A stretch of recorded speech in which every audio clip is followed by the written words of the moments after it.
আচ্ছা, আমি একটু ডিফারেন্ট টাইপের প্রবলেমের মধ্যে পড়ছি। আচ্ছা ভাই, আপনি কি জানেন যে আমাদের ইসলাম ধর্মে সোয়াব ট্রান্সফার অথবা পাপ ট্রান্সফারের কোনো ওয়ে আছে কিনা? এই ব্যাপারে হাদিস কোরআনে কিছু বলা আছে কিনা? আরেকবার একটু বলেন ভাই, কি? মানে সোয়াব মানে ভালো কাজটা ট্রান্সফার করার কোনো সিস্টেম আছে কিনা, কিংবা পাপ ট্রান্সফার করার কোনো সিস্টেম আছে কিনা? আহ না, এরকম তো কোনো সিস্টেম নাই। কিন্তু উফ। আপনার পিতামাতা মারা গেলে আপনি তাদের জন্য দোয়া করতে পারেন। সেই আপনার দোয়াটা তাদের ওইখানে তাদের অ্যাকাউন্টে গিয়ে জমা হবে, তাদের সেভিংস অ্যাকাউন্টে গিয়ে জমা হবে। আপনি যদি আচ্ছা। আপনার পিতামাতার মারা যাওয়ার পরে কবরের পাশে যদি দোয়া দরুদ পড়েন, তাহলে আপনার যে দোয়া দরুদটা সেটা তাদের অ্যাকাউন্টে গিয়ে জমা হবে। মানে এটা একটা একটা ব্যাংক ট্রান্সফারের মতো, তাদের অ্যাকাউন্টে গিয়ে ওই নেকিটা ইয়া হবে, অ্যাড আচ্ছা। হবে আচ্ছা। ভাই। হুম। আচ্ছা, ওটা তো মৃত মানুষের জন্য। আমি বলতেছিলাম যে জীবিত মানুষদের ব্যাপারে কি এরকম কোনো সিস্টেম আছে? স্পেশালি মানে খারাপ কাজ অথবা পাপ ট্রান্সফার করার ব্যাপারে কোনো যদি কিছু থাকে? না, হ্যাঁ, পাপ ট্রান্সফারের বিষয়ে না, জীবিত মানুষের জন্য নাই। কিয়ামতের ময়দানে পাপ ট্রান্সফারের ব্যাপার আছে, কিন্তু জীবিত মানুষের জন্য নাই ভাই। কিয়ামতের ময়দানে ওইটা কি রকম, একটু যদি ধারণা দিতেন। কিয়ামতের ময়দানে হচ্ছে কি, এটা হচ্ছে কোরআনের একটা প্রবলেম, যে মানে কোরআনে যে একটা মানে বিরাট সমস্যা আছে, সেই সমস্যাটা এটা এটা একটা, যে কোরআনে যেটা বলা আছে আমি আপনাকে দেখাচ্ছি, ঠিক আছে? দাঁড়ান একটু। আহ দেখলে তখন আপনি আরো ভালোভাবে বুঝবেন বিষয়টা। বিষয়টা আচ্ছা। একটু কমপ্লিকেটেড, এটা দেখে দেখে আমাদের এই আলোচনাটা করতে হবে। প্রথমে আমরা দেখি যে কোরআনে কি বলা আছে, সেটা আমরা একটু দেখি।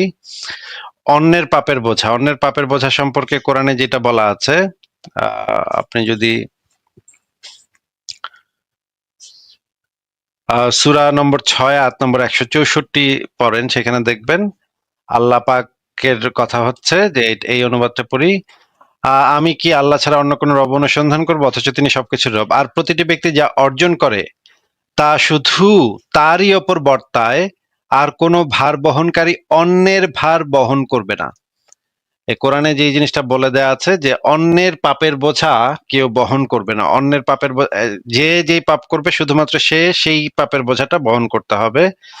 এই যে এখানে বলা আছে তারই ওপর বর্তায়, আর কোনো ভার বহনকারী অন্যের ভার বহন করবে না। মানে যে যাই পুণ্য করবে, যে যে পাপ করবে, সেটার ভার তাকেই বহন করতে হবে। এটা কোরআনে বলা আছে, অনেক জায়গাতে বলা আছে।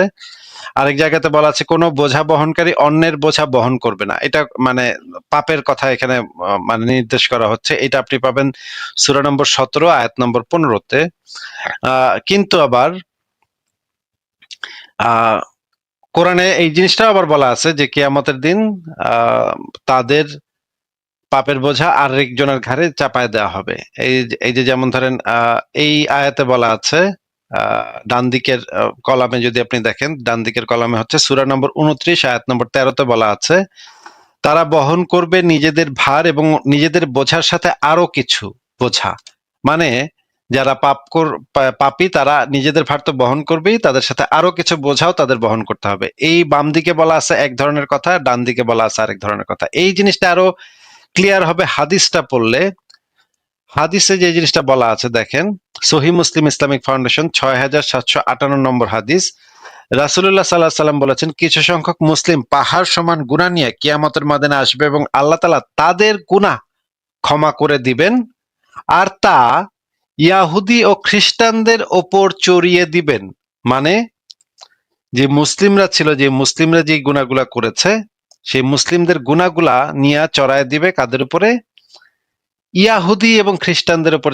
সে তারা হয়তো সেই পাপটা করে নাই, ইয়াহুদিরা হয়তো ধর্ষণ করে নাই, কিন্তু একটা মুসলিম ধর্ষণের পাপ নিয়ে আসছে, পাহাড় সমান, মনে করেন গ্যাং রেপ করছে বা 100 মেয়েরে ধর্ষণ করছে, এরকম পাহাড় সমান গুনাহ নিয়ে কিয়ামতের ময়দানে আসবে, কিন্তু সে আল্লাহ বিশ্বাসী।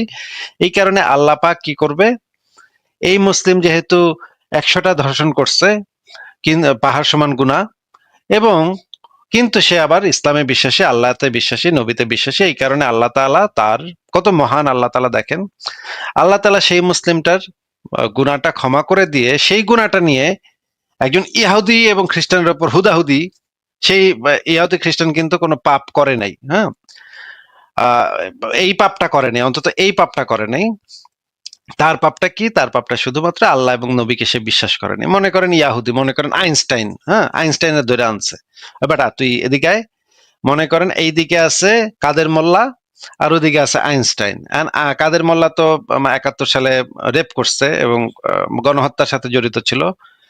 এই কাদের মোল্লা কেয়ামতের ময়দানে আসছে, আইনস্টাইনও কাদের মানে কেয়ামতের ময়দানে আসছে। এখন কি হবে?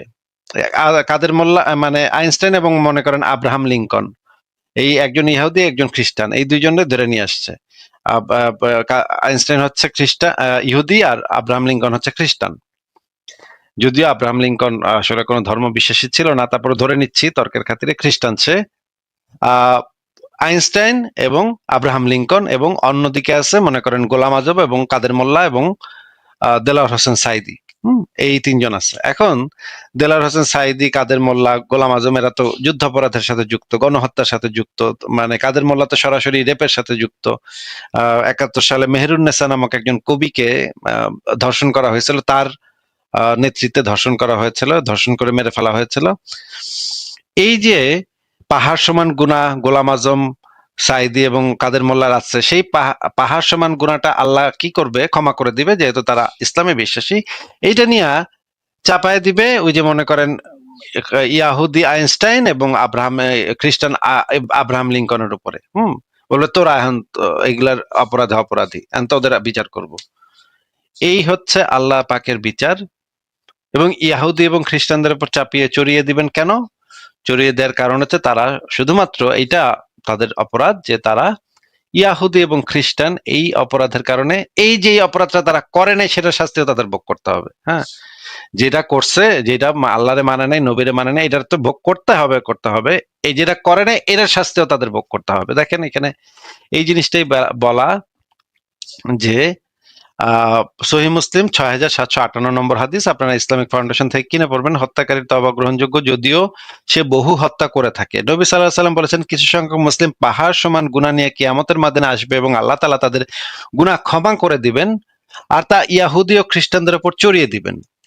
এখন এই হাদিসটা কত প্রবলেমেটিক একটা হাদিস, কত মানে একটা হাদিস। আপনারা একটু চিন্তা করে দেখেন, এই হাদিসটা কিন্তু মারাত্মক রকমের প্রবলেমেটিক একটা আহ দৃশ্যকল্প দৃশ্যকল্প আপনাদেরকে বলি। মনে করেন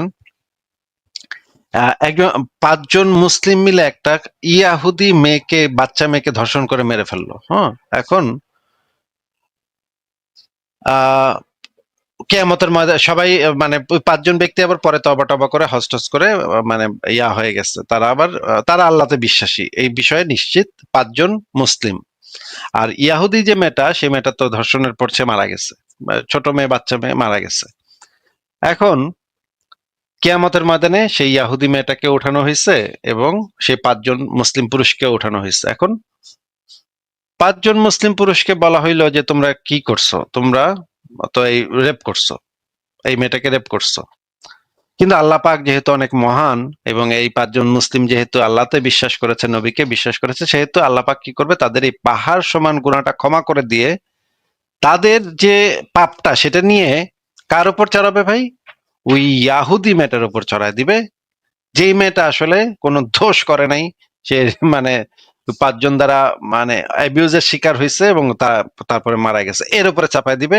বলবে তুই এখন অপরাধী, যা তোরা এখন শাস্তি দিবে। সেই মেয়েটাকেই উল্টা শাস্তি দেওয়া হবে। এইটা হচ্ছে এই হাদিসের অর্থ। এই হাদিস থেকে এইটা বোঝা যায় যে একজন ইয়াহুদি খ্রিস্টান যে এই পাপটা করেই নাই, তার উপর হুদাহুদি এই জিনিসটা চড়ায় দিয়ে তাকে শাস্তি দেওয়া হবে। এইটা হচ্ছে ন্যায় বিচার। আচ্ছা, বোকা মানুষ ভাই বোধহয় ব্যাক স্টেজে চলে গেছেন। বোকা মানুষ ভাই, আপনি কি এই হাদিসটা দেখেছেন? বোকা মানুষ, আপনি কি শুনতে পাচ্ছেন? হ্যাঁ, আপনি কি আমার কথা শুনতে পাচ্ছেন? আমি ব্যাক স্টেজে আছি। এখন শুনতে পাচ্ছি ভাই, এখন শোনা যাচ্ছে, বলেন। ও আচ্ছা, হ্যাঁ। না, ব্যাপারটা এটা এটা মোটামুটি একটু হলো, মানে একটা জটিল ঝামেলার মধ্যে পড়ছি। ব্যাপারটা বলেই ফেলি। হ্যাঁ বলেন। আমার আমার গার্লফ্রেন্ড মানে বেশ মুমিনা আর কি। হ্যাঁ, হুম। খুবই পছন্দ করি তাকে। ও যথেষ্ট সৎ, আহ, সত্য কথা বলে, সবকিছু করে। তো একে ইমপ্রেস করা দরকার আমার, একটু খুব ভালো হবে। তো চিন্তা ভাবনা করলাম যদি পাপ ট্রান্সফারের যদি কোনো সিস্টেম থাকে, হাদিস কোরআন দেখায় যদি বলতে পারতাম যে তুমি চিন্তা করো না, তোমার যত পাপ আছে পৃথিবীতে সেটা আমাকে দিয়ে দিও, তাহলে মানে এই ধরনের ব্যাপার সিস্টেমটা থাকলে তাহলে তাহলে তাহলে তার মানে আমার প্রতি তার ভালোবাসাটা একটু বাড়তো না?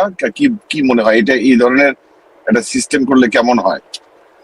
ভাই, ধর্ম নিয়ে রাজনীতিবিদরা ব্যবসা করতেছে, আপনিও ধর্ম নিয়ে এই টাইপের ইয়া করবেন, মানে পটানোর জন্য ধর্মটাকে ব্যবহার করবেন? এটা তো ঠিক হচ্ছে না ভাই। না না, ধর্মকে একেবারে একেবারে অনৈতিক ভাবে করতে চাচ্ছি না, হাদিস কোরআনে যদি থাকে আর কি, উদাহরণ দেখায় যদি বলা যাইতো আর কি। সেটা না ভাই, আমি এটা জানি না, কিন্তু এটা তো মানে ধর্মকে এইভাবে ব্যবহার করাটা উচিত না। ধর্মকে ধর্ম জিনিসটাকে সবাই নিজের ইয়া অনুসারে ব্যবহার করে। আসলে ধর্ম একটা ব্যবহার করারই জিনিস। যে এই যে আল্লাহর ভয়, যে এই অন্ধবিশ্বাস, এই জিনিসটাকে মানুষ মানে মিসইউজ করে, বেশি মিসইউজ করাটা বেশি হয়। আসলে সবকিছুই মিসইউজ, এটার মিসইউজই আছে। তো আপনিও যদি সেটা করেন তাহলে আমরা তো এটা রিকমেন্ড করব না আপনাকে। তারপরে ভাই, আপনি যদি করতেই চান তাহলে আপনি নিজে খুঁজে দেখেন ভাই। আচ্ছা, তাহলে তো মানে না, সে তো আবার অনেক বেশি ধার্মিক না তার তো, কিন্তু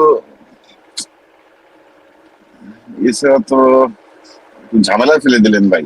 ভাবছিলাম যে এরকম কিছু একটা থাকবে, তাহলে দেখালে অন্তত বিশ্বাস করাইতে পারতাম যে না ঠিক আছে, এরকম একটা ব্যাপার আছে, তো তোমার সমস্ত পাপ গুলো দিয়ে দাও, আমি নিচ্ছি। আর বেহেস্তে যে যদি তুমি যাও তাহলে তো। বোকা মানুষ ভাই, আপনার কথা এখন আর শোনা যাচ্ছে না। কথা বন্ধ হয়ে গেছে হঠাৎ করে। এখন কি শোনা যাচ্ছে? এখন এখন আবার শোনা যাচ্ছে, হ্যাঁ। হ্যাঁ, ওই স্ক্রিন অফ হয়ে গেছিল এই কারণে। তো আচ্ছা। এটাই ধর্ম তো, ধর্মকে তো ইউজ কি করব, ধর্ম তো আমাকে ইউজ করলো সারাটা জীবন যা দেখলাম, তাহলে এর হ্যাঁ, এর এখন কি কি হবে? আপনি প্রতিশোধ নিবেন এখন? ধর মুখে ইউজ করে প্রতিশোধ নিবেন। না এটা ঠিক আছে, এটা ঠিক আছে বোকা মানুষ ভাই, আপনার সাথে কথা বলে ভালো লাগলো। আর কি কোনো প্রশ্ন আছে? না, এটা একটা ব্যাপার ছিল। আচ্ছা, আর আপনার সঙ্গে কথা বলে খুবই ভালো লাগলো, আর আপনাকে কংগ্রেচুলেশন, আবার নতুন করে আবার পিতা হলেন, এখন দুই অনেক সন্তানের ধন্যবাদ জনক। ভাই, অনেক ধন্যবাদ। ভালো আ- থাকবেন তাহলে। আপনার হ্যাঁ, আর আপনার জন্য কোনো অনেক প্রশ্ন না শুভকামনা থাকলে, ভাইয়া। আপনার জন্য ভাই ভালো থাকেন, তাহলে আপনাকে বিদায় জানাই। আমিও ভালো আছি। আমি জানতে চাচ্ছিলাম যে সবকিছুর তো শুরু আছে, শেষও আছে। আমি তো হিন্দু ধর্মে, হিন্দু সবকিছুর শুরু ধর্মের আছে, লোক। ভাই সবকিছুর শুরু আছে, শেষ আছে, এটা আপনি কিভাবে জানলেন? একটু যদি বলতেন। না, ছোটবেলা থেকে শুনে আসতেছি তাই বললাম। না, এটা শুনে আসা কথা তো আর মানে ইয়া হইলো না। শুনে তো আমরা অনেক কিছুই আসি, তাই না? শুনে তো কত কিছুই আসছে। আমি ছোটবেলা থেকে শুনে আসছি যে সিদ্ধ ডিম খায় পরীক্ষা দিতে গেলে নাকি আন্ডা পায়। And শুনে আসছি দেখে যে এটা সত্য হবে এমন তো কোনো কথা নেই ভাই, তাই না? তাহলে যার শুরু হয়েছে কিন্তু শেষ হয় নাই এমনটা কি সবকিছু আছে? সবকিছুর যে শুরু হইছে, শেষ শেষ আছে। সবকিছু শুরু এবং শেষ সবকিছু কি আপনি টেস্ট করে দেখতে পারছেন? না। সবকিছু তো আমরা টেস্ট করে দেখতে পারিনি ভাই, তাহলে তো এটা বলা যাচ্ছে না যে সবকিছুর শুরু বা এবং শেষ আছে। যেমন শক্তির কোনো শুরু বা শেষ নাই। হ্যাঁ, শক্তি হচ্ছে অবিনশ্বর, তাই না ভাই? হ্যাঁ। শক্তি শুধু এক মাধ্যম থেকে আরেক মাধ্যমে রূপান্তরিত হতে পারে, কিন্তু শক্তির কোনো বিনাশ হয় না, শক্তির কোনো সৃষ্টিও হয় না, বিনাশও হয় না। শক্তি শুধু এক মাধ্যম থেকে আরেক মাধ্যমে রূপান্তরিত হতে পারে, নাকি ভাই? অবশ্যই।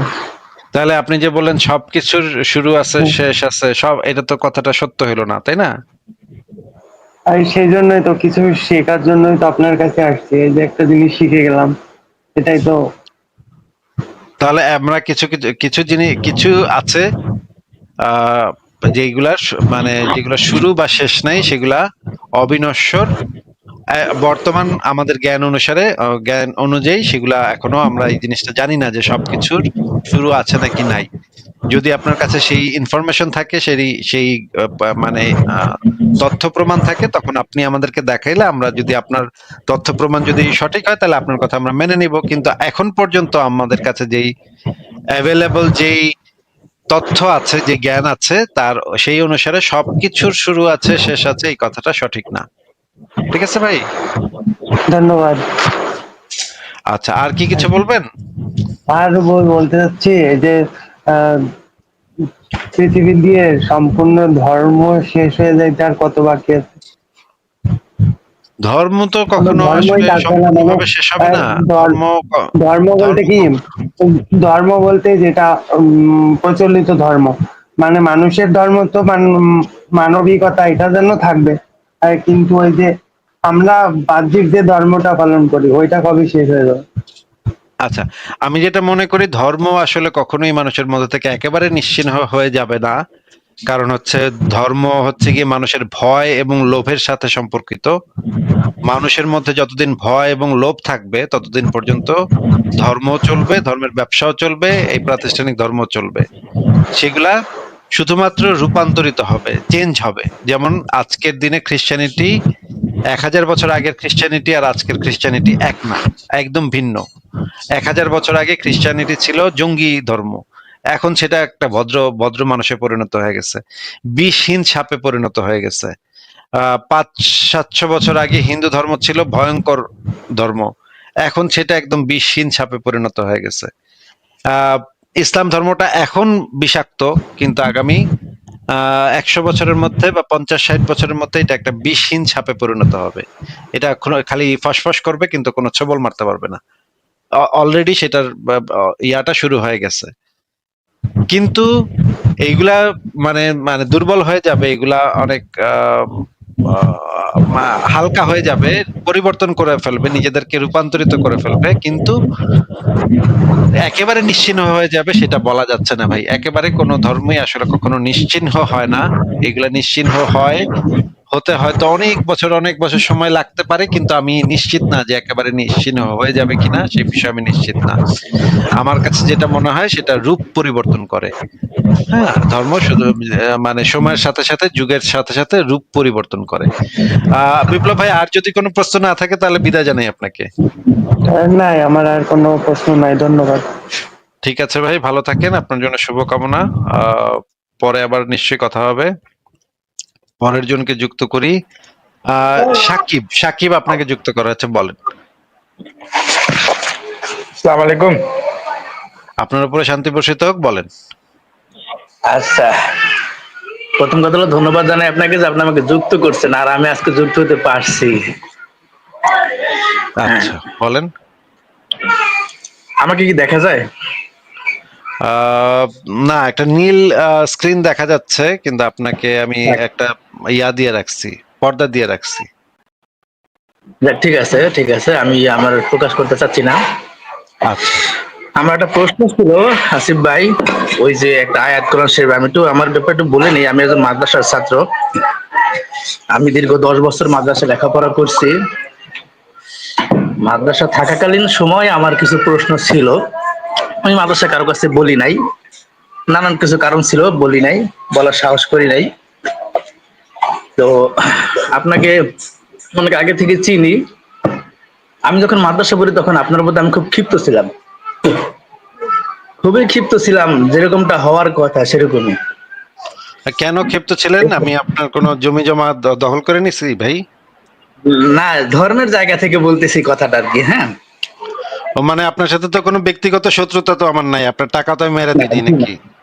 জি না ভাই, জি না ভাই। হ্যাঁ, শুধুমাত্র ধর্ম নিয়ে, কারণ আমি ধর্ম বিশ্বাস করি না, আমি ধর্মের সমালোচনা করি, এইটা ছিল আপনার সমস্যা নাকি? জি জি জি জি। আচ্ছা, এবং তারপর? আপনাকে আমি খুব মন থেকে ঘৃণাও করতাম। আমার নাম শুনছেন কোথা থেকে বলেন তো একটু?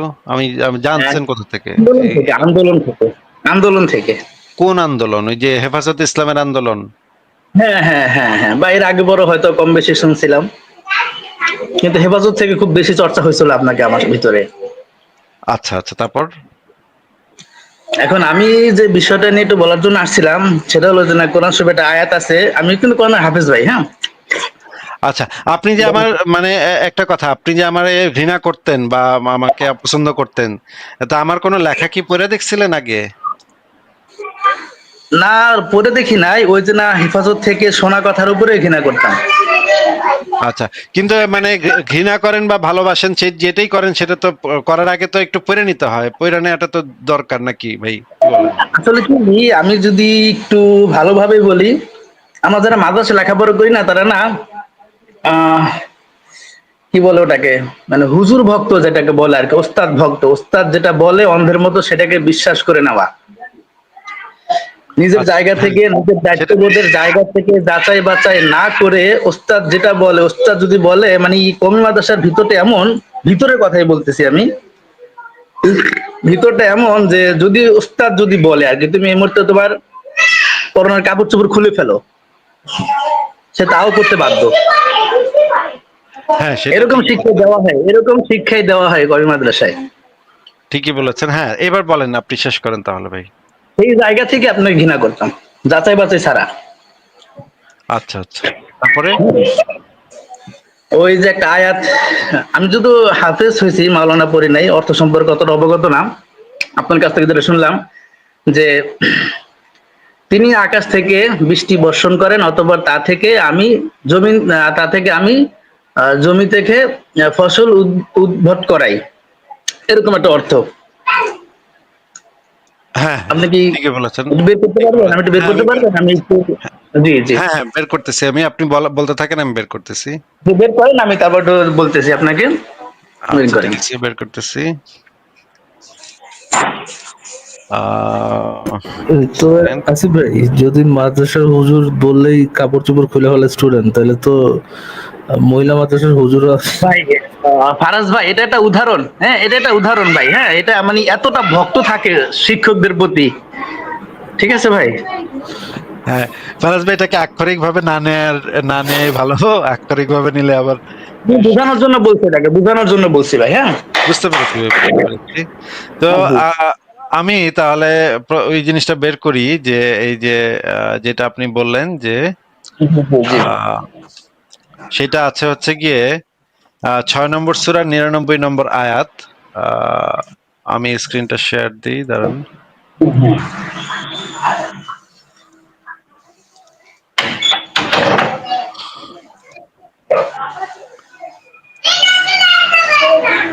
কোরআনে যেটা লেখা আছে, তিনি আকাশ থেকে পানি বর্ষণ করেছেন, অতঃপর আমি এর দ্বারা সর্বপ্রকার উদ্ভিদ উৎপন্ন করি। আহ, আমি দাঁড়ান, এক সেকেন্ড, আমি আহ, আহ, আহ, আর একটু ভালোভাবে দেই। একটু বড় করেন ভাই, আমার একটু বলার আছে কি, নিচের আটটা একটু 101 নাম্বার না 2 নাম্বার আটটা, যাই হোক। এটা হচ্ছে 6 নম্বর সূরার 99 নম্বর আয়াত। তিনি আকাশ থেকে পানি বর্ষণ করেছেন, অতঃপর আমি এর দ্বারা সর্বপ্রকার উদ্ভিদ উৎপন্ন করেছি, অতঃপর আমি এ থেকে এটার সবুজ অর্থটা, ফসল উৎপাদন এটার করেছি। অর্থটা আমি এখনো পর্যন্ত বুঝি নাই বলতে, এটা আমার কাছে মনে হয় একটা, এটা নবীর কথাই, এটা আল্লাহর কথা হইতে পারে না, ঠিক হ্যাঁ, আছে। এটা আমি সেটা আরো তো কয়েকটা মাদ্রাসার ছাত্রদের সাথে আলাপ করছিলাম, এরা একটা গোজামিল উত্তর দিতে চায় আমারে, কিন্তু এরা শেষমেশ চুপ করেই থাকে, যথারীতি উত্তরটা তারা দিতে পারে না। হুম। তার নিচের আটটা কি একটু দেখানো যায় ভাই আমাকে? অবশ্যই দেখানো যায়। আমি এই আয়াতটা নিয়ে আরেকটু কথা বলে নিই, আগে একটু এই জিনিসটা একটু দেখায় নিই। যেমন ধরেন আমি যদি, আচ্ছা, ধরেন আমি যদি এইভাবে, ফারাজ ভাই আমি আপনাকেও দেখাই, দেখেন আমি যদি কথাটা এইভাবে বলি যে মনে করেন আমি যদি বলি যে আমি একটা কাগজে লিখলাম, ফারাজ ভাই, হ্যাঁ, লিখলাম যে আমি শুক্রবার সকাল সকাল একা একা বাজারে গেলাম, অনেকক্ষণ বাজারে ঘুরে এরপর তিনি একটি রুই মাছ কিনলাম, এরপরে আমি শাকসবজির দোকানের দিকে এগুলেন, কিন্তু তিনি শাকসবজি কিনলেন না, কারণ শাকসবজি আমি একদমই পছন্দ করি না। এরপরে সে হাঁটতে লাগলাম, কিছু দূরে গিয়ে তিনি বাসার উদ্দেশ্যে একটি রিক্সা নিলেন এবং আমি রিক্সায় উঠে বসলাম। এরপরে বাসার গেটের কাছে পৌঁছে তিনি রিক্সা থেকে নামার সময় আমার পকেট থেকে রিক্সা ভাড়া দিয়ে দিলেন। এই যে পুরা যে প্যারাটা আমি লিখলাম ফারাজ ভাই, এই প্যারাটার ভিতরে আপনি কি এটার কোনো অর্থ করতে পারতেছেন? বলেন তো ফারাজ ভাই। না ভাই, এটা তো কোনো অর্থ করা যাচ্ছে না। এইখানে দেখেন প্রথমে বলা আছে আমি শুক্রবার দিন সকালবেলা একা একা বাজারে গেলাম। হ্যাঁ, এটা ঠিক আছে, গেলাম বুঝলাম। অনেকক্ষণ বাজারে ঘুরে তিনি, এখানে তিনি কোত্থেকে আসলো ভাই? আরে আশ্চর্য, হুট হুট করে। দুইজনের কথা মিশ্রিত আর কি এখানে, হ্যাঁ। হ্যাঁ, দুইজনের কথা মিশ্রিত। দুইজনের কথা মিশ্রিত, হ্যাঁ। এখানে দুইজনের কথা প্যাচ খেয়ে গেছে, যে এটা করছে, কম্পাইল করছে, সে বুঝে নাই। দুইজনের কথা প্যাচ খেয়ে গেছে। এখানে দেখেন অনেকক্ষণ বাজারে ঘুরে তিনি একটি বড় রুই মাছ কিনলাম, আবার দেখেন তিনি সাথে আবার কিনলাম লেখা, এটা কিন্তু মানে হয় না এইভাবে, কিন্তু সেন্টেন্স মেকিংই হয় না। এখন মনে করেন ফারাজ ভাই আমার কোনো একজন ভক্ত অনুসারী এসে এটার ব্যাখ্যা দেওয়া শুরু করলো। এখানে আমি বলতে আসিফ মেহেদিন বোঝানো হয়েছে, তিনি বলতেও আসিফ মেহেদিন বোঝানো হয়েছে, কিনলাম বলতে আসিফ মেহেদিন বোঝানো হয়েছে, ওটা বলতেও আসিফ মেহেদিন বোঝানো হয়েছে। তোমাদের এটা বুঝে নিতে হবে, এটার ব্যাখ্যা ট্যাখ্যা বুঝতে হবে। ভাই ব্যাখ্যা ট্যাখ্যা তো কেউ একজন দিতেই পারে, সে তো ব্যাখ্যা দিয়ে বলতেই পারে যে হ্যাঁ এখানে এটা দ্বারা এটা বোঝানো হয়েছে। কিন্তু এই মানে পুরা প্যারাতে তো আমি ভুল করছি। আমি এই প্যারাটাই আবার লিখলাম, আবারও আরেকবার লিখি, দেখি এবার লিখি। দেখেন এবার আমি লিখলাম আমি শুক্রবার সকাল সকাল একা একা বাজারে গেলাম, অনেকক্ষণ বাজারে ঘুরে এরপর আমি একটি বড় রুই মাছ কিনলাম। এরপরে আমি শাকসবজির দোকানের দিকে এগোলাম, কিন্তু সেখানে আমি শাকসবজি কিনলাম না, কারণ শাকসবজি আমি একদমই পছন্দ করি না। এরপরে আমি হাঁটতে লাগলাম, কিছু দূর গিয়ে আমি বাসার উদ্দেশ্যে একটি রিক্সা নিলাম এবং আমি রিক্সায় উঠে বসলাম। এরপরে বাসার গেটের কাছে পৌঁছে আমি রিক্সা থেকে নামার সময় আমার পকেট থেকে রিক্সা ভাড়া দিয়ে দিলাম। এইখানে এই পুরা প্যারাটাতে কিন্তু একদম পারফেক্টলি সবকিছু বলা আছে এবং আমাকে নির্দেশ করা হচ্ছে, আসিফ মহিউদ্দিনকে নির্দেশ করা হচ্ছে। আমি নিজস্ব কথা বর্ণনা করতেছি, তাই না? সাকিব ভাই এবং ফারাজ ভাই কি বলেন? জি জি জি। এই প্যারাটাতে, এই পুরা প্যারাতে তো কোনো সমস্যা নাই। মানে ইসের নির্দেশ, কাকে কোন ব্যক্তি এখানে নির্দেশিত হচ্ছে এটা খুব পরিষ্কারভাবে বোধগম্য, পরিষ্কারভাবে বোঝা যাচ্ছে। উপরের যে প্যারাটা দেখাইছিলাম সেটার ভিতরে পুরা প্যাচগোছ পাকায় ফেলাইছে, যে লিখছে সে, যে কম্পাইল করছে সে পুরা প্যাচগোছ পাকাইছে। এখন আবার এভাবে আমি লিখতে পারি, এই কথাটাই আমি এভাবে লিখতে পারি, তিনি শুক্রবার সকাল সকাল একা একা বাজারে গেলেন, অনেকক্ষণ বাজারে ঘুরে তিনি একটি বড় রুই মাছ কিনলেন। এরপরে তিনি শাকসবজির দোকানের দিকে এগুলেন, কিন্তু সেখানে তিনি শাকসবজি কিনলেন না, কারণ শাকসবজি তিনি একদমই পছন্দ করেন না। এরপরে তিনি হাঁটতে লাগলেন, কিছু দূরে গিয়ে তিনি বাসার উদ্দেশ্যে একটি রিক্সা নিলেন এবং তিনি রিক্সায় উঠে বসলেন। এরপরে বাসার গেটের কাছে পৌঁছে তিনি রিক্সা থেকে নামার সময় তার পকেট থেকে রিক্সা ভাড়া দিয়ে দিলেন। এইখানেও সবকিছু ঠিক আছে, কোনো প্রবলেম নাই। এখানে সব জায়গাতে তিনি কে নির্দেশ করা হচ্ছে, তিনি অন্য একজন ব্যক্তিকে নির্দেশ করা হচ্ছে। এইখানেও পুরা প্যারাতে কোনো ধরনের প্রবলেম নাই, ব্যাকরণগত কোনো সমস্যা এখানে আমি খুঁজে পাচ্ছি না। সাকিব ভাই আপনি কি খুঁজে পাচ্ছেন? না না না ভাই, ঠিক আছে, এখানকার কথাগুলো ঠিক আছে।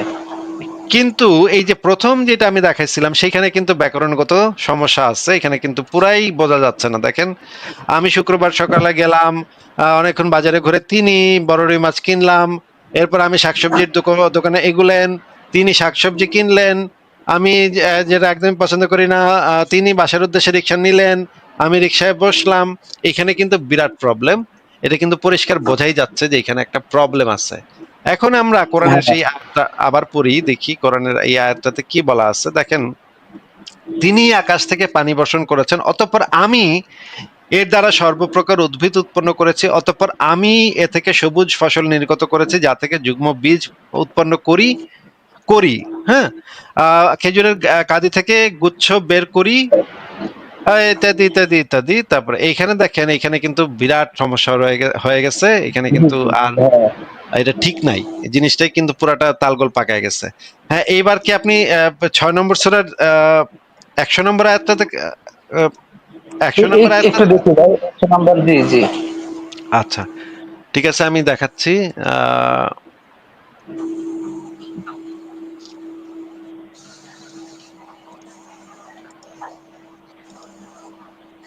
এটা হচ্ছে 6 নম্বর সূরার 100 নম্বর আয়াত। এখানে যে জিনিসটা বলা হয়েছে দেখি, আর তারা জিনকে আল্লাহর জন্য শরীক সাব্যস্ত করেছে, অথচ তিনি তাদেরকে সৃষ্টি করেছেন, আর তারা অজ্ঞতা বশত মন গড়া ভাবে নির্ধারিত করেছে তার জন্য পুত্র ও কন্যা সন্তান। তিনি পবিত্র ও মহান, এবং তারা যা বিবরণ দেয় তা থেকে ঊর্ধ্বে। হ্যাঁ, বলেন এখান থেকে কি বলবেন? আরেকটু নিচে নামলে ভাই।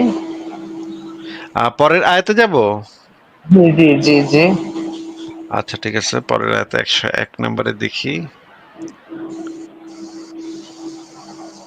101-এ যেটা বলা আছে, এই যে সঙ্গিনী গ্রহণ করেনি। আল্লাহ একজন পুরুষ মানুষ, তো এই জন্য বলেছে সঙ্গিনী স্ত্রী গ্রহণ করেনি। এখানেই আমার একটা প্রশ্ন, এই কথাটা তো আল্লাহর ক্ষেত্রে হইতে পারে না। হ্যাঁ, এই কথাটা সঙ্গিনী গ্রহণ করিনি, স্ত্রী গ্রহণ করিনি, এটা আরো একটা তার আয়াত থেকে আছে, বোঝা আয়াতে বলা যাচ্ছে আছে। আল্লাহর কি যৌন আকাঙ্ক্ষা আছে, আল্লাহ পাকের যে তার যৌন আকাঙ্ক্ষা মিটাইতে পারলেই তার বাচ্চা হয়ে যাবে এমন কিছু।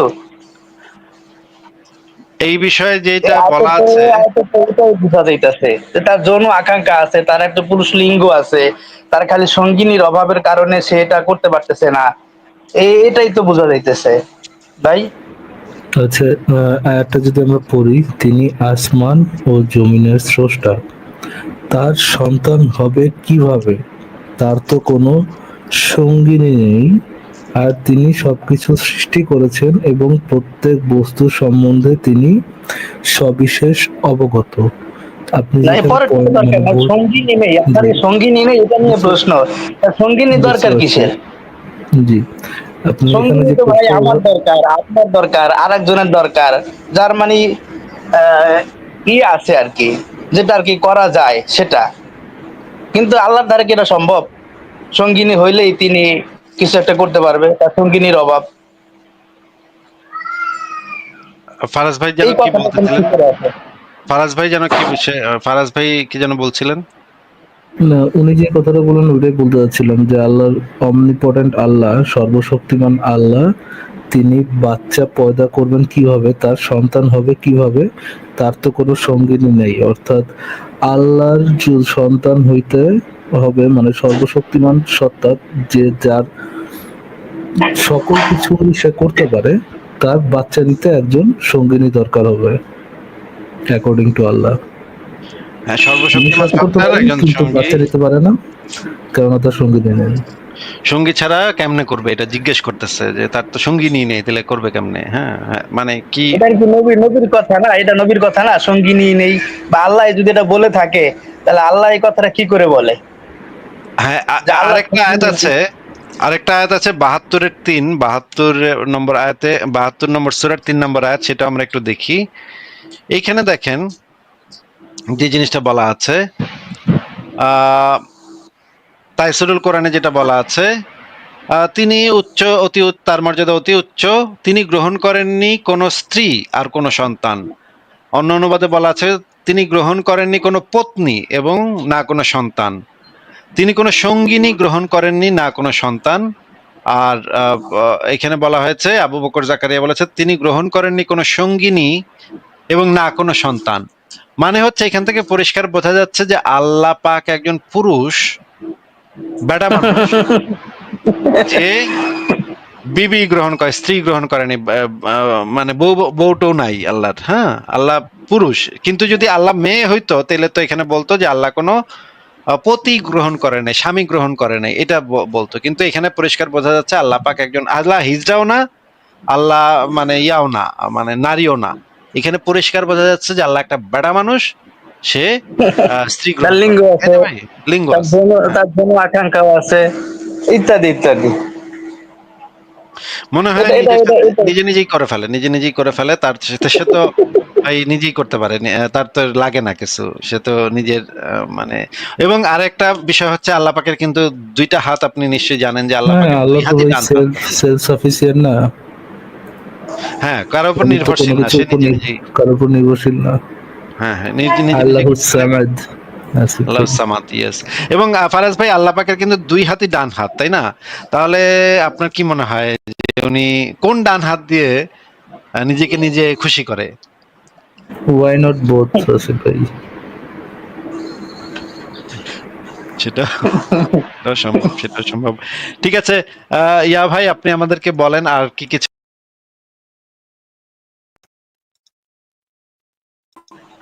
সরি, আমি ইয়া করে ফেলছি, আমি ঠিক করে দিচ্ছি। সাকিব ভাই বলেন, কি আর কি কিছু বলবেন আপনি? না না, আর কিছু বলার নাই, এইটুকুই বলার ছিল আপনার। ওই আয়াতটা যখন আমি পড়ি তখন নিচে পড়তে পড়তে গিয়ে এটাও আমার চোখে পড়লো, তো ওই আর কি বললাম যে একদিন সময় হলে আপনার সাথে এটা নিয়ে কথা বলবো, তাই আজকে বললাম। এরকম অসংখ্য আয়াত আছে, অসংখ্য আয়াত, অসংখ্য ব্যাপার আমরা বের করে করে দেখাইছি, বিভিন্ন আলোচনা করেছি। কিন্তু যখন আপনি অন্ধ বিশ্বাসী হবেন তখন ব্যাপারটা হয় কি যে আপনার তো সেটা মিলাইতেই হবে, কোনো না কোনো ভাবে তো মিলাইতেই হবে, তাই না সাকিব ভাই? যখন আপনি জি একটা জি কিছু, জি। এটা যে ধর্মেরই হোক, মনে করেন আপনি হিন্দু ধর্মের অন্ধবিশ্বাসী, আপনিও তো চাইবেন আপনার কোনো না কোনো ভাবে গোজামিল দিয়া এটা মানে মিলাই দিমু। হ্যাঁ, ভুল আছে কি ঠিক আছে এটা বড় বিষয় না, বড় বিষয় হইলো আমি যে এটা অন্ধবিশ্বাস করি সেটা কোনো না কোনো ভাবে মিলাই দিতে হবে। হ্যাঁ, এটা কিছু তো করার নাই, আমার এটাই। ধর্ম এখন কি করবো ভাই, আমার ধর্মের লেখা আছে, এখন কি করবো, এখন তো কিছু করার নেই, এটা মিলাই দিতে হবে। এখন মুমিনরা যেটা করবে এটা টাইনা টুইনা মিলাই দিবে, বলবে না ওইখানে তিনি বলতেও আল্লাহ বোঝানো হয়েছে, আমি বলতেও আল্লাহ বোঝানো হয়েছে, আল্লাহ পাক এটা এটাই দ্বারা এটাই বুঝিয়েছে, এই শব্দ দ্বারা আসলে এটাই বোঝায়, এইভাবে গোজামিল দিয়ে মানে কোন রকমে ধামাচাপা দিবে। কিন্তু ভাই এটা তো একটু বুদ্ধি শুদ্ধি থাকলেই বোঝা যায় যে এটার ভিতরে এত মানে প্রবলেম থাকে কিভাবে, একটা বইয়ের ভিতরে এত প্রবলেম থাকলে তো এটা একটা প্রবলেমেটিক বই, তাই না? এটা তো বোঝাই যায়। ঠিক আছে সাকিব ভাই, আর যদি কিছু বলার না থাকে তাহলে আপনাকে বিদায় হ্যাঁ, জানাই। ঠিক আছে। ঠিক আছে ভাই, ভালো থাকেন। ফারাজ ভাই কি অবস্থা, কেমন আছেন বলেন? এই তো ভাই, আপনার কি অবস্থা? এই তো আছি একটু ব্যস্ত আর কি, একটু নতুন। আসিফ ভাই, এটার সাথে আপনি যেটা দেখালেন ওটার সাথে তো মানে এই একটাও আর কি যায়, এই একটাও যদি আমি আগে দেখাইছি, এই একটাও তো যায় এটার সাথে, মানে আপনি যেই ইয়েগুলো বর্ণনা করতেছিলেন, যেই ব্যাপারগুলো বর্ণনা করতেছিলেন যে ব্যাকরণগত সমস্যা, এটার মধ্যে তো এই একটাও চাই। দেখেন, পবিত্র মহান সে সত্তা যিনি তার বান্দাকে রাতে নিয়ে গেছিলেন আল মসজিদুল হারাম থেকে আল মসজিদুল আকসা পর্যন্ত, যার আশেপাশে আমি বরকত দিয়েছি যেন আমি তাকে কিছু নিদর্শন দেখাইতে পারি। তিনি সর্বস্রষ্টা ও সর্বদ্রষ্টা। হ্যাঁ এখানে ভাই, ভাই আমি কে আর তিনি এটা কে? এটা আমি দিয়ে দিয়েছি সে আপনি বলার পরে এটা আমি এই লেখাটার ভিতরে দিয়ে দিছি, আমি আপনাকে দেখাচ্ছি লেখাটা। লেখাটার ভিতরে খুব সুন্দরভাবে দেয়া আছে এই জিনিসটা, ছবি সহকারে মার্কিং করে করে আমি দিয়ে দিছি। আপনি এটা দেখেন, আহ, এইখানে দেখেন,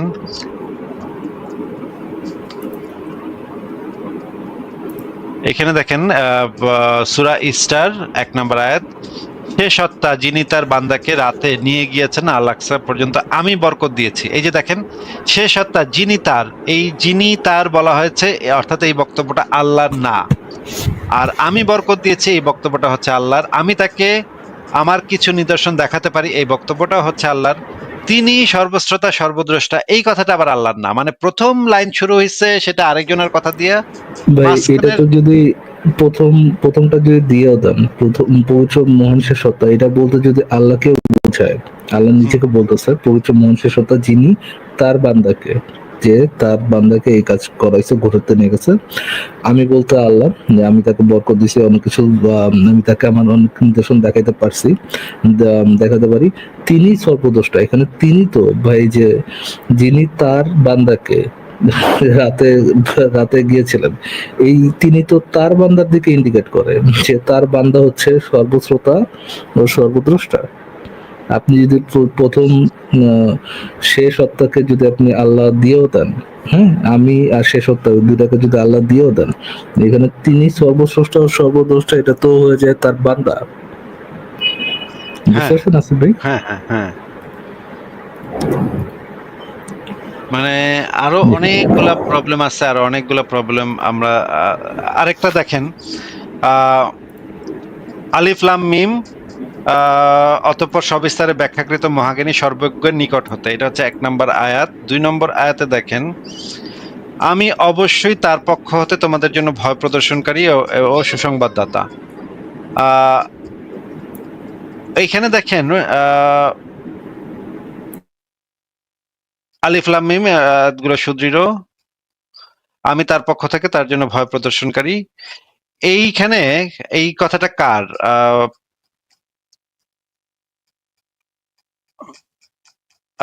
ফারাজ ভাই শোনা যাচ্ছে কথা আমার? জি জি আসলে শোনা যাচ্ছে। এবার শোনা যাচ্ছে, জি জি আসলে। আচ্ছা আমি একটু ছোট করে দিই। যেমন ধরেন এই যে এই আয়াতটা, যেমন ধরেন সূরা নম্বর 16 আয়াত নম্বর 63, আল্লাহর কসম তোমার পূর্বে আমি বহু জাতির কাছে রাসূল পাঠিয়েছিলাম। দেখা যাচ্ছে ফারাজ ভাই? জি ভাই দেখা যাচ্ছে। মানে এটা মানে কি ভাই? এটা মানে মানে কি ভাই? এটা কি ভাই? কি কইলো? এটা কেমনে কি? আল্লাহর কসম আমি তোমার পূর্বে আমি বহু জাতির কাছে রাসূল পাঠাই। মানে ফাইজলামি, এটা কি একটা ফাইজলামি নিজেকে হইলো থার্ড নাকি? পার্সন বললেও ধরেন এই যে আমাদের মধ্যে থার্ড পার্সন হিসেবে নিজেকে ইন্ডিকেট করতো কে? ফর এক্সাম্পল ধরেন দ্য ওজি মদন কুমার হাসান, সে হ্যাঁ, যে নিজেকে বলতো এই এম কে হাসান কখনো ভুল ইনফরমেশন দেয় না বা সামথিং, এরকম যে কথাগুলো বলতো আর কি, তখন তো বলতো না যে এম কে হাসান কখনো এটা করতো না, এম কে হাসান কখনো ওইটা করতো না, এরকম কথা বলতো এক লাইনের মধ্যে, এম কে হাসান কখনো এটা করে না এবং আমি এটা করি, এই একই জিনিসটা তো করতে হবে। বা এম কে হাসানের কসম আমি এটা করে দেখাবো, এরকম তো বলতো না। এম কে হাসান বলছে যেহেতু এম কে হাসান এটা করে দেখাবে, লাইনটা তো এরকম হওয়ার কথা, রাইট? হ্যাঁ। বাট লেখা আল্লাহর কসম তোমাদের পূর্বে আমি বহু জাতির কাছে রাসূল পাঠিয়েছিলাম। কি একটা তামাশা দেখছেন? কি একটা তামাশা! মানে আল্লাহ নিজেই কি মানে তাহলে কি আল্লাহ নিজে আল্লাহর আবার কোন আল্লাহ আছে যেটা যার কসম আল্লাহ কাটতেছে? তার মানে কি আল্লাহ নিজেই নিজের কসম কাটতেছে? তাহলে তো বলার কথা আমি আমার নিজের কসম, তাই না? কিন্তু আল্লাহ আসলে এই যে দেখেন, যদি এরকম একটা আপনাকে ইয়ে বলে দেয়, একটা প্রপোজিশন দিয়ে দেয় কেউ, আল্লাহ হ্যাজ মাল্টিপল পার্সোনালিটিস ডিসঅর্ডার, তখন আপনি কি বলবেন ভাই? আপনার দাঁত তো সাথে সাথে ভেঙে গেল। দাঁত দাঁত ভেঙে যাবে। হ্যাঁ, তখন ঠিক আছে, তখন তো মেনে নিব। তখন তার মেনে নেওয়া ছাড়া উপায় নাই ভাই। দেখেন তারপরে অনেক জায়গাতে ইয়া আছে যে নবীর কথা, নবীর বক্তব্য অনেক জায়গাতে আছে। এই যে যেমন ধরেন সম্মানিত রাসূলের বাণী, অনেক আয়াত পড়লে বোঝা যায় যে এটা হচ্ছে জিবরাইলের কথা হইতে পারে। অনেক সময় হইছে মুহাম্মদের কথা, অনেক সময় হইতেছে আল্লাহর কথা। তো সবকিছু কোরআনের ভিতরে ঢুকলো কেমনে? কে ঢুকাইলো এই জিনিসগুলা? এটা তো আমি বুঝলাম না ভাই।